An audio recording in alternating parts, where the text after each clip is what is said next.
اعوذ باللہ من الشیطان الرجیم، بسم اللہ الرحمن الرحیم۔ اذ قالا، جب کہا، لہو حضرت ابراہیم سے، ربہ اس کے رب نے،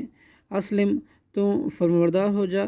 قالا اس نے کہا، اسلم تو میں فرمانبردار ہو گیا، لرب العالمین رب العالمین کے لیے، ووصّا اور وصیت کی، بہا اس کلمے کی، ابراہیم حضرت ابراہیم نے، بنی ہی اپنے بیٹوں کو، ویعقوبہ اور حضرت یعقوب نے اپنے بیٹوں کو، یا بنیا اے میرے بیٹے، ان اللہ یقیناً اللہ نے، اصطفیٰ چن لیا ہے، لکم الدین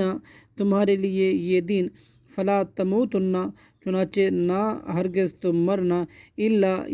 یہاں تک کہ مگر، وانتم اس حال میں ہو تم کہ مسلمان ہو۔